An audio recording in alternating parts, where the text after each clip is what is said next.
안녕하십니까. 재무부동산과 통계 이범웅입니다. 오늘이 2주차이고요. 첫 번째 시간입니다. 앞으로도 이렇게 진행을 할 건데요.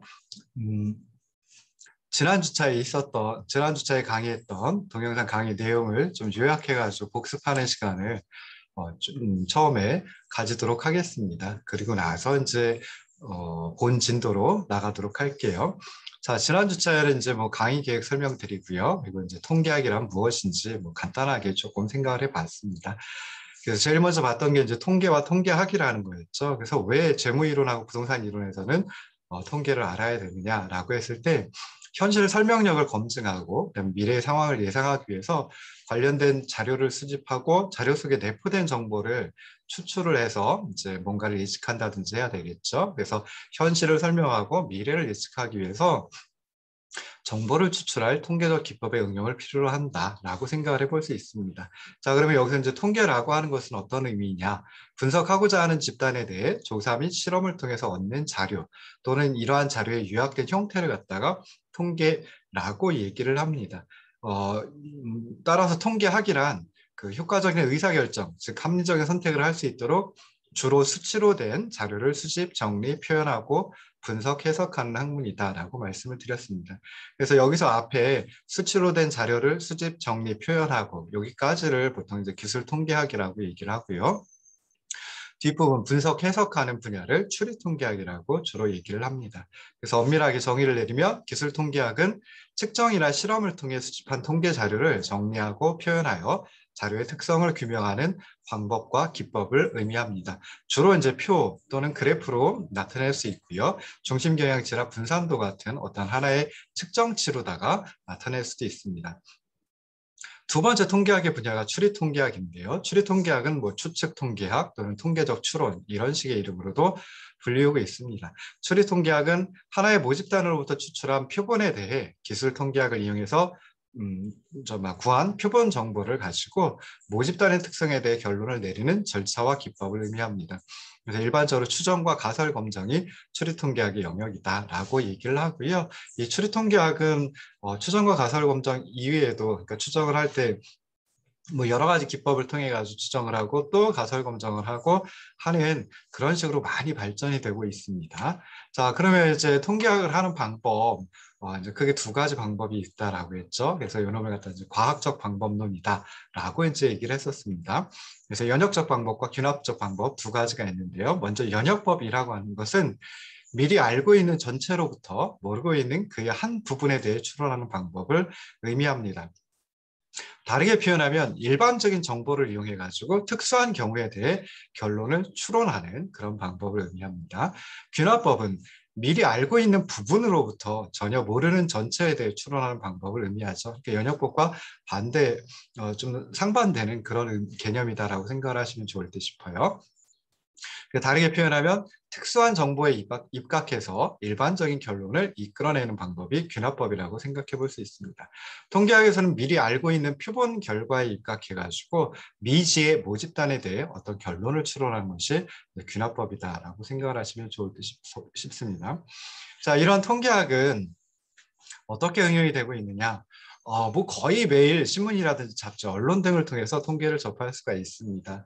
그래서 이제 크게 뭐 재무 분석가, 부동산 전문가 이게 이제 우리 전공에서 이제 막 우리 전공 학생들이 나중에 이제 되려고 하는 것들인데요. 재무 분석가 같은 경우에는 이제 투자를 권고하는데 다양한 통계 정보를 활용할 수 있고요. 부동산 전문가는 부동산 시장의 미래를 전망하고 예측하거나 부동산 정책의 효과를 살펴보는데 다양한 통계 정보를 또 이용을 하고 있습니다. 그리고 이제 뭐 우리가 갈 수 있는 쪽에 뭐 회계법인 같은 데도 가기도 하고 그러는데요. 회계법인에서는 고객 기업에 대한 감사를 하는데 그때 표본을 추출해가지고 검토하는 방식으로 통계 이론을 활용하고 있다. 뭐 이런 정도 그 통계학의 응용에 대해서 한번 생각을 해봤습니다. 그래서 이번 시간에는 그리고 나서 지난 시간에 자료에 대해서 조금 설명을 드리긴 했었어요. 그래서 이번 시간에 자료서부터 시작을 하도록 하겠습니다. 자, 마찬가지로 강의 안을 띄워놓고 하도록 하겠습니다. 그래서 자료란 무엇이냐? 영어로 우리가 흔히 데이터라고 표현을 하는데요. 자료는 표현과 해석을 위해 수집, 분석되고 요약되는 사실과 수치를 의미한다라고 생각을 하면 좋을 듯 싶고요. 특정한 연구를 위해서 수집되는 모든 자료, 이것을 이제 연구를 위한 자료 집합, 데이터셋이다. 이렇게 이제 생각을 하시면 좋을 듯 싶습니다. 그래서 이제 표를 하나 제시를 해드렸는데요. 조금 오래된 표긴 합니다. 그렇지만 한국거래소의 그 KRX 100 지표, 100개의 기업을 대상으로 이제 지표를 만드는데요. 이 중에 이제 25개 기업의 정보만 이 표에다 담아봤습니다. 그래서 CJ 제일제당서부터 시작해가지고 효성까지 25개 기업이 있고요. 그 다음에 변수로다가 그러니까 그 CJ 제일제당서부터 효성까지의 특성, 그 기업의 특성, 주식과 관련된 특성을 갖다가 요 변수로 표현을 해봤습니다. 그래서 거래시장, 종목 코드, 주가, 그리고 주당 순이익, 자기자본 순이익률, 이런 것이 이제 재무이론에서 좀 중요하게 생각을 하는 것들이니까요. 그래서 그런 것들을 갖다 이제 생각해 봤는데요. 주당 순이익이라고 하는 것은 뭐 조금 뒤에 재무관리, 정말, 그 재무관리 시간에 아마 배우셨을 것 같기도 해요. 그래서 주당 순이익은 단기 순이익을 주식 수로다가 나눠 놓은 것이다 라고 생각하시면 되고요. 자기자본 순이익률 ROE라고 하는 것은 단기 순이익을 자기자본의 크기로 나눠준 것이다 라고 생각을 하시면 좋을 듯 싶습니다. 자, 그래서 여기서 이제 제일 먼저 살펴본 게 원소, 변수, 관측치 이런 개념들에 대해서 살펴봤습니다. 그래서 원소는 기본 단위라고 이제 또 부르기도 하는데요. 자료를 구성하는 대상을 의미합니다. 그래서 앞에 정말 5페이지에 있는 표에서 보시면 요 표에서 보시면은 이제 첫 번째 열에 나와 있는 거 기업 해가지고 CJ 제일제당서부터 효성까지 요게 이제 원소 또는 기본 단위이다라고 생각해 볼 수 있고요. 요 자료만 25개 기업의 자료만 가지고 보면은 원소가 25개 있다. 이렇게 이제 생각을 해볼 수 있죠. 자, 두 번째 살펴볼 수 있는 게 이제 변수입니다. 그래서 변수 또는 별량, 우리가 variable이라고 이제 영어로도 이제 표현을 많이 하기도 하고 그러는데요. 이 변수는 관심의 대상이 되는 원소의 특성을 갖다가 의미합니다. 그런데 왜 변수라고 얘기를 하느냐? 그 원소에 따라 가지고 기본 단위에 따라 가지고 특성이 조금씩 변화할 수 있기 때문에 또는 뭐 어떤 경우에 많이 변화할 수도 있고 그렇죠. 그래서 이렇게 시간의 흐름에 따라 변화하는 특성 또는 특정 시점에서 뭐 사람들, 물체들 간에 변화하는 특성을 변수라고 얘기한다라고 생각을 하시면 좋을 듯 싶습니다. 이 자료 집합에서는 5개의 변수가 있죠. 좀 전에 설명드렸던 거래시장, 종목 코드, 주가, 주당 순이익, 자기자본 순이익률 5개의 이제 변수가 있습니다. 자, 그럼 이런 모든 원소들에 대해서 각각의 변수를 측정한 것, 그것을 갖다 이제 자료라고 얘기를 하고요. 특정한 원소, 특정한 기본 단위, 뭐 여기서 뭐 CJ 제일제당의 CJ 제일제당의 측정된 값, 요것들을 한꺼번에 모아놓을 수 있겠죠. 뭐 예를 들어 CJ 제일제당이라는 기본 단위에 대해서는 거래시장은 PI 코스피고 종목 코드는 097950, 주가는 31만 2,500원, 주당 순이익은 49,783원, 자기자본 순이익률은 29.08%. 이렇게 특성을 갖다가 모아놓을 수 있는데요. 이런 특성의 정말 측정된 값의 집합을 관측치라고 얘기를 한다라고 하는 거 생각을 하시면 좋을 듯 싶습니다. 여기 25개의 기본 단위, 25개의 원소가 있으니까 관측치도 25개가 있다. 이렇게 이제 생각을 하시면 좋을 듯 싶어요. 자, 그럼 이렇게 여러 가지 변수를 갖다가 측정 단위를 이용해가지고 여기서는 거래시장 같으면 코스피냐 코스닥이냐, 종목 코드 같으면 6자리의 숫자로 되어 있고요. 그다음에 주가는 단위가 원, 주당 순이익도 원, 그리고 자기자본 순이익률은 이제 퍼센트가 되죠. 그럼 어떻게 측정을 하느냐? 그 측정 단위 이거에 따라 가지고 조금 약간 그 특성이 달라지기도 하고 그럽니다. 그래서 측정 단위 요놈을 갖다 이제 또 척도라고 얘기를 하기도 하는데요. 그래서 이 측정 단위 또는 척도를 크게 4가지로 나누어서 생각을 해볼 수 있습니다. 그래서 첫 번째 명목 척도, 두 번째 순서 척도, 세 번째 구간 척도, 네 번째 비율 척도가 있고요. 이 4가지 척도 가운데 하나를 측정 단위로 사용해 가지고 자료를 수집한다라고 라고 생각을 하시면 좋을 듯 싶습니다. 측정 단위, 즉 척도는 자료에 포함된 정보의 크기를 결정을 해줍니다. 그래서 비율 척도로 갈수록, 명목 척도서부터 시작해가지고 비율 척도 쪽으로 갈수록 자료에 포함된 정보의 크기가 더 많아지고요. 그 다음에 이런 측정 단위, 척도에 따라서 가장 적절한 자료 요약 기법, 자료 요약 그 자료 요약 방법, 그리고 통계 분석 방법이 결정이 된다. 그래서 뭐 예를 들어 명목 척도 같으면은 자료를 요약하는 방법이 비율 척도하고 좀 다릅니다. 그리고 명목 척도보다는 비율 척도가 통계 분석 방법이 조금 더 다양하다. 뭐 이렇게 이제 또 생각을 해볼 수 있습니다. 자, 제일 먼저 나오는 게 명목 척도죠. 그래서 명목 척도는 자료가 원소의 특성, 기본 단위의 특성을 식별하기 위해 이름이나 기호를 이용하는 경우에 사용되는 변수의 측정 단위를 명목 척도라고 합니다.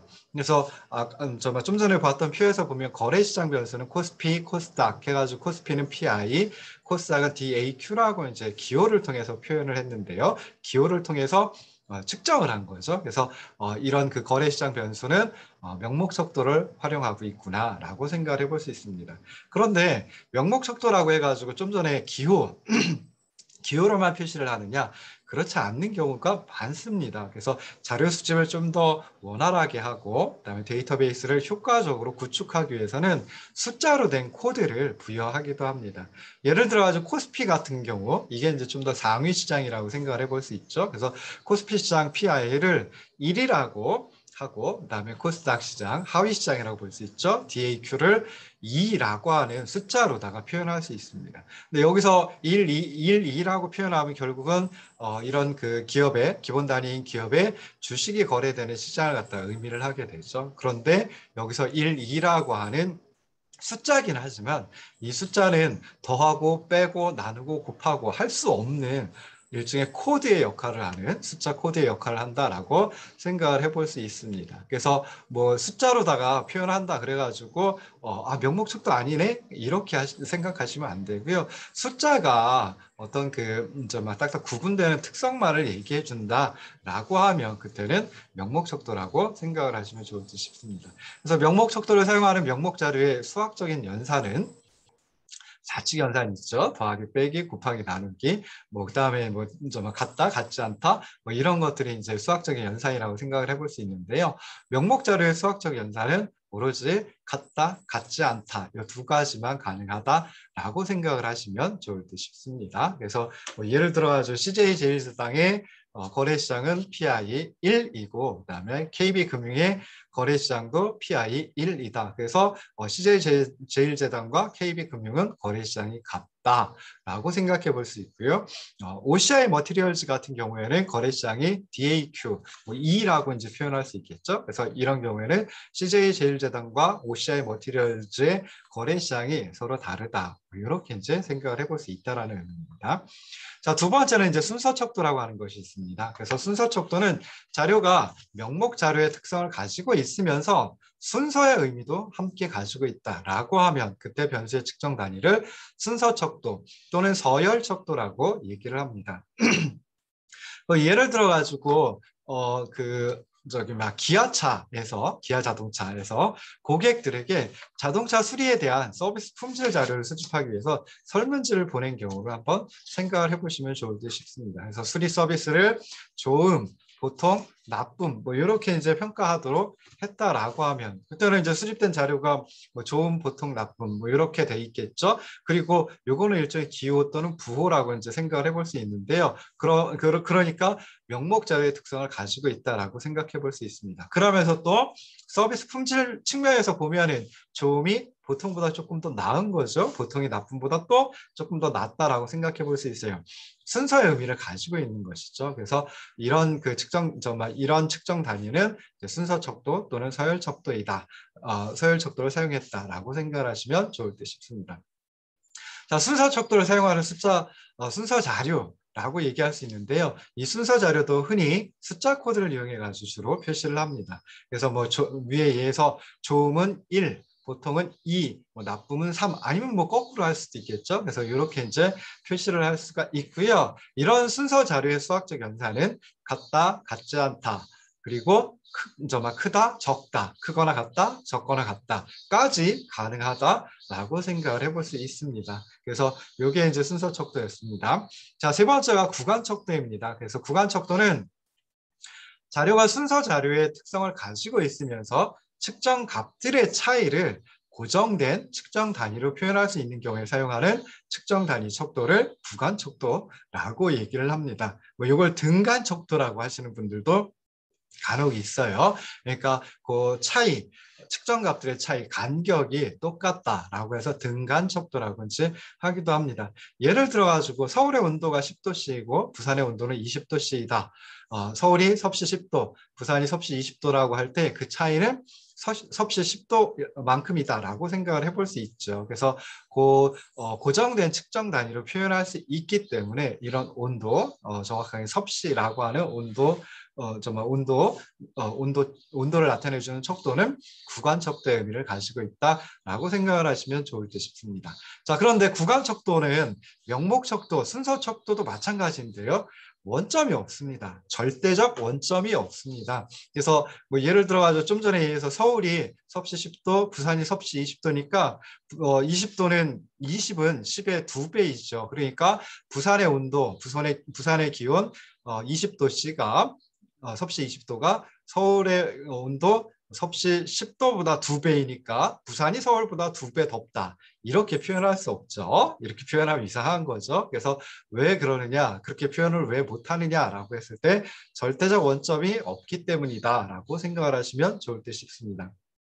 근데 사실 온도에는 절대적 원점이 있기는 해요. 그래서 절대 온도라고 하는 거, 그러니까 섭씨는 C라고 이제 표현을 하는데 도C 뭐 이렇게 표현하는데 절대 온도는 도 K라고 이제 얘기를 하죠. 그래서 절대 온도를 그 섭씨로다 표현하면은 마이너스 273.15 도입니다. 섭씨 마이너스 273.15도. 이게 이제 절대 온도 0도이거든요. 그래서 이 절대 온도 0도라고 하는 것은 모든 분자의 운동이 정지되는 그런 온도, 그런 기온을 갖다가 얘기를 한다라고 하더라고요. 그래서 절대적 원점, 섭씨로 따지면 마이너스 273.15도, 이게 절대적 원점의 역할을 하기는 해요. 절대 온도 0도가 절대적 원점의 역할을 하긴 해요. 또 우리가 주로 쓰는 거는 섭씨이죠. 그래서 섭씨 0도는 절대적 원점의 의미를 가지고 있지는 않다. 그래서 이런 섭씨 몇 도 하는 그 온도라고 하는 척도는 구간 척도의 의미를 가지고 있다. 이렇게 이제 생각을 하시면 좋을 듯 싶습니다. 자, 마지막 네 번째가 이제 비율 척도입니다. 그래서 자료가 순서 자료의 특성을 가지고 있으면서요. 죄송합니다. 순서 척도는 또 서열 척도라고 하기도 합니다. 앞에서 설명드렸나요? 예, 그래서 비율 척도는 자료가 순서 자료의 특성을 가지고 있으면서 두 값의 비율이 의미가 있는 경우에 사용되는 척도를 비율 척도라고 얘기를 합니다. 제가 이대호라는 선수를 굉장히 좋아합니다. 아주 어렸을 때부터 프로야구 출범할 때부터 롯데 자이언츠 팬이었거든요. 그래서 이대호라고 하는 선수를 되게 좋아하는데요. 지금은 조금 잘 못하긴 하지만 나이를 정말 연세가 많아서 그렇긴 하지만 자, 이대호의 연봉이 40억 원이고 이승엽의 연봉이 8억 원. 네, 이승엽 씨는 정말 좋아하긴 하는데 이대호 선수만큼은 좋아하지 않습니다. 그래서 이대호의 연봉이 40억 원이고 이승엽의 연봉이 8억 원이다라고 하면 그때는 이대호의 연봉이 이승엽 씨의 연봉보다 5배 많다. 이렇게 이제 얘기를 할 수가 있는 거죠. 그 이유가 무엇이냐라고 했을 때 비율 척도에는 절대적 원점이 있기 때문이다라고 하는 겁니다. 그래서 금액으로 따질 때 절대적 원점은 0원, 빵원, 이 절대적 원점의 역할을 하는 거죠. 그래서 온도에서는 조금 전에 온도에 의해서는 부산이 서울보다 2배 덥다 이렇게 얘기 못하죠. 그렇지만 여기서는 이대호의 연봉이 이승엽보다 5배 더 크다, 5배이다. 뭐 이렇게 이제 정확히는 4배 더 많은 거죠. 그리고 5배가 되는 거고, 그래서 이렇게 이제 얘기할 수 있는 거, 비율로다가 얘기할 수 있는 거, 절대적 원점이 있기 때문이다라고 생각을 하시면 좋을 듯 싶습니다. 아까 또 수학적 연산도 구간 척도에서 말씀을 안 드렸네요. 그래서 구간 척도를 사용하는 구간 자료의 수학적 연산은 같다, 같지 않다, 크다, 적다, 그리고 더하기 빼기까지 가능합니다. 그래서 부산과 서울의 온도 차이가 10도씨만큼, 섭씨 10도만큼이다. 이렇게 빼준 거죠. 근데 비율 척도는 거기에다 곱하기 나누기까지 가능하다라고 생각을 하시면 좋을 듯 싶습니다. 그래서 이대호의 연봉은 이승엽의 연봉의 5배이다. 8억 원 곱하기 5 하면 그게 이제 40억 원이다라고 해서 곱하기 나누기까지도 가능합니다. 그러니까 비율 자료는 모든 산술적인 수학적인 연산이 가능하다라고 생각을 하시면 좋을 듯 싶어요. 자, 그 다음에 이제 또 자료를 구분할 때 좀 전에 이제 척도를 가지고 자료를 구분을 해 본 거고요. 결국 척도를 설명드리면서 자, 이번에는 이제 또 자료를 또 다른 방법으로 구분을 해볼 수가 있습니다. 그래서 변수의 측정 방식 또는 관측치의 속성에 따라 가지고 자료를 정성적 자료 그리고 정량적 자료 두 가지로 구분을 해볼 수 있습니다. 그래서 정성적 자료는 질적 자료, 범주형 자료 이렇게 이름 붙이기도 하고요. 정성적 자료는 각 원소, 각 기본 단위의 특징을 나타내기 위해서 이름이나 기호를 사용하는 자료를 정성적 자료라고 얘기를 합니다.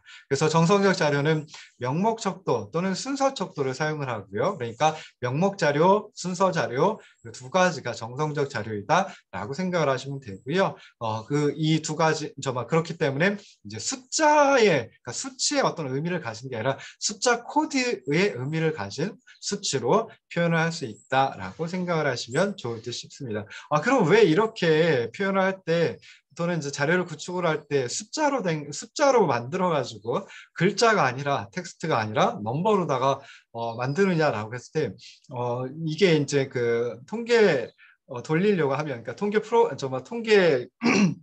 분석을 하기 위해서 이제 여러 가지 통계 분석 프로그램들이 있겠죠. 간단하게 엑셀서부터 시작해가지고 우리 대학원생들이 많이 이용하는 게 SPSS라고 하는 것도 있고요. 그다음에 SAS라고 하는 것도 프로그램이 있고요. 그다음에 제가 주로 쓰는 건 이제 EViews,라고 하는 게 있고요. 요즘에는 이제 파이썬을 통해 가지고도 통계 분석을 하기도 하고 그럽니다. 근데 이런 통계 프로그램에서 기본적으로 숫자로 돼 있는 것들은 굉장히 잘 인식을 합니다. 그런데 글자로 돼 있는 것들은 어떤 경우에는 인식을 못하기도 해요. 특히나 이제 알파벳이 아니라 우리나라 한글, 자음, 모음으로 돼 있는 그런 것들은 이제 인식을 못하는 경우도 간혹 있습니다. 요즘에는 프로그램들이 발전해가지고 컴퓨터 프로그램도 발전해가지고 글자들도 많이 인식을 해요. 그렇긴 하지만 예전에 인식을 잘 못했거든요. 그래서 숫자로 주로 나타낸다라고 생각을 하시면 좋을 듯 싶습니다. 자, 정성적 자료는 항상 이산적인 형태를 취합니다. 그래서 또 자료를 정성적 자료, 정량적 자료 이렇게 구분하기도 하지만 이산적 자료, 연속적 자료 이렇게 구분을 하기도 하거든요. 근데 정성적 자료는 항상 이산적인 형태를 취한다. 이산적 자료이다 라고 생각을 하시면 좋을 듯 싶습니다. 이산적이라는 게 뭐야? 이거 조금 뒤에 다시 설명을 드리도록 할게요. 자, 두 번째가 이제 정량적 자료라고 생각해 볼 수 있는데요. 양적 자료라고 이제 표현을 하기도 합니다. 그래서 정량적 자료는 각 원소의 특징을 얼마나 많은가 또는 얼마나 큰가 이렇게 표현하기 위해서 수치를 사용하는 자료를 정량적 자료라고 얘기를 합니다. 그러니까 정량적 자료에는 아까 말씀드렸던 그 구간 척도 그리고 비율 척도 이 두 가지가 정량적 자료에 포함이 된다, 속한다 이렇게 이제 생각을 하시면 좋을 듯 싶습니다. 그런데 정성적 자료는 항상 이산적인 형태를 취한다라고 했는데요. 정량적 자료는 이산적인 형태를 취하는 경우도 있고 또 연속적인 형태를 취하는 자료도 있습니다. 자, 정성적 자료에서는 정성적 자료를 가지는 변수를 우리가 흔히 정성적 변수 그리고 정량적 자료를 가지는 변수를 정량적 변수 이렇게 이제 또 변수를 구분을 하기도 합니다. 그래서 변수가 정성적이냐 정량적이냐 이거에 따라 가지고 활용할 수 있는 통계 분석 기법이 달라질 수밖에 없어요. 정성적인 경우에는 조금 그 통계 분석 기법이 제한적일 수밖에 없습니다. 그래서 관측치를 세거나 빈도죠. 특정 범죄 비율을 계산해 가지고 자료를 요약하는 방법을 흔히 쓰고요. 대신에 정량적 변수인 경우에는 곱하기 나누기가 가능한 곱하기 나누기 또는 거기까지는 안 되더라도 더하기 빼기 여기까지 가능한 경우가 많거든요. 그래서 평균이라든지 표준 편차라든지 우리 많이 그 통계하면 항상 생각나는 표현하는 게 평균 표준 편차죠. 그래서 이렇게 평균 표준 편차와 같이 수리적인 연산이 의미가 있는 결과를 또 정량적 변수에서는 도출할 수 있습니다. 자, 아까 말씀드렸듯이 정성적 변수는 항상 이산적인 데 비해서 정량적 변수는 이산적일 수도 있고 연속적일 수도 있다. 뭐 이렇게 이제 말씀을 드렸죠. 그래서 이산적이다, 연속적이다라고 하는 것은 이렇게 이제 구분을 하시면 됩니다. 그래서 이산적 변수는 하나하나 셀 수 있는 정수값을 취할 수 있는 변수. 그러면서 중요한 거, 취할 수 있는 값들 사이에 갭이 있으면, 그러니까 좀 뭔가 떨어져 있다라고 하면 그때는 이제 이산적 변수라고 얘기를 합니다. 어떤 게 있을까요? 자녀의 수 같은 건 이제 생각해 볼 수 있죠. 저는 이제 저희가 자녀가 3명 있습니다. 어떤 경우에는 자녀가 없을 수도 있고요. 0명, 그리고 1명, 2명, 3명, 4명, 5명 이렇게 이제 정수값을 가지죠. 근데 정수값을 가지는 것보다 더 중요한 것은 없다. 0명과 1명 사이에 분명히 갭이 있습니다. 1명과 2명 사이에도 갭이 있고 2명과 3명 사이에도 갭이 있어요. 그래서 이렇게 취할 수 있는 값들 사이에 갭이 있으면 그때는 이산적 변수라고 얘기를 합니다. 우리가 주변에 또 있는 게 학점이죠. 그래서 학점은 우리 학교 같으면 A뿔 A, B뿔 B, C뿔 C, D뿔 D, 그 다음에 F 뭐 이렇게 이제 구분이 됩니다. 그러면 A뿔하고 A는 같은 A학점 뭐 이렇게 얘기를 하기도 하지만 그래도 차이가 있죠. A뿔은 나중에 평점 평균 계산할 때 4.5점으로 계산을 해주고요. A는 4.0점으로 계산을 해주죠. 그래서 4.5니까 정수값은 아니지만 4.5와 4점 사이에는 분명히 0.5라고 하는 갭이 있습니다. 그래서 학점은 이산적 변수이다. 뭐 이렇게 생각을 해볼 수 있습니다. 자, 그다음에 연속적 변수라고 하는 것은 측정치들 사이에 갭이 없어가지고 소수점 이하의 값을 취할 수 있는 변수를 연속적 변수라고 합니다. 제가 여러분들한테 나중에 평가를 해서 학점을 매기려면 이제 점수를 먼저 산정을 하거든요. 그래서 중간시험, 기말시험, 그 다음에 또 뭐가 있죠? 프로젝트가 있고 실습시험이 있고 출석이 있는데 이 5가지 항목 각각 점수를 산정을 하고 그다음에 그것들을 합쳐가지고 총점을 계산을 해냅니다. 근데 이 총점 보통 소수점 2번째 자리까지 가거든요. 그러니까 가능한 게 100점은 잘 안 드립니다. 그래서 99.99점에서 뭐 밑으로 내려가면 0점도 있을 수 있고요.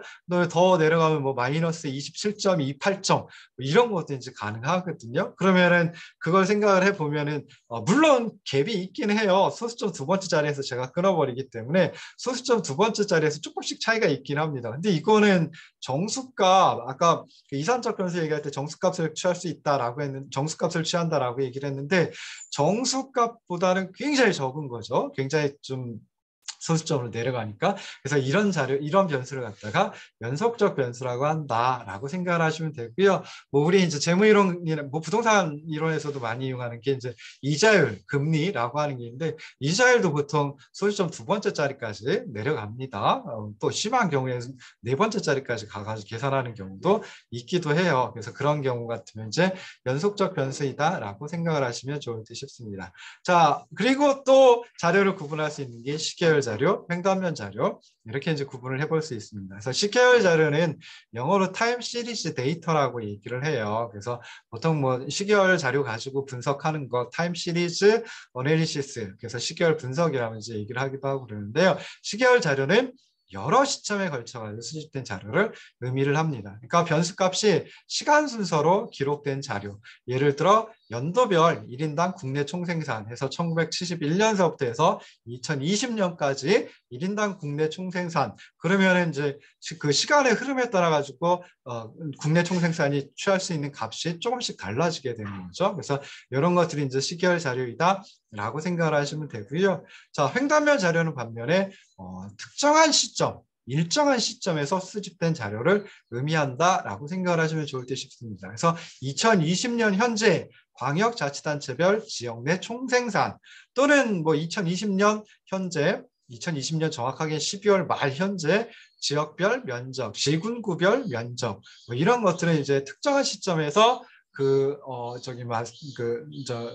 사람이나 기업, 사물, 이런 것들에 따라가지고, 여기서는 지역이라고 얘기를 했으니까요. 그거에 따라가지고 달라지는 그런 변수가 되죠. 그래서 이런 분석, 이런 자료를 횡단면 자료, 크로스 섹션 데이터라고 얘기를 하고요. 횡단면 자료 가지고 하는 분석을 횡단면 분석, 크로스 섹션 어널리시스 이렇게 이제 표현을 하기도 합니다. 그래서 누가 타임 시리즈, 크로스 섹션 얘기하면 타임 시리즈는 시간의 흐름에 따라서 모아놓은 자료이구나. 그다음에 크로스 섹션은 시간은 특정한데 일정한데 거기서 지역이라든지 사람이라든지 기업이라든지 사물이라든지 이런 게 달라져 가지고 측정한 자료를 횡단면 자료라고 한다라고 생각을 하시면 좋을 듯 싶습니다. 마지막으로 이 시계열 자료와 횡단면 자료를 복합해 놓은 게 있을 수 있겠죠. 그래서 그놈을 갖다가 패널 자료라고 얘기를 합니다. 그래서 시계열, 횡단면, 복합 자료 이렇게 이제 또 얘기를 하기도 하고 합니다. 자, 잠깐 쉬었다가 다시 돌아오도록 하겠습니다.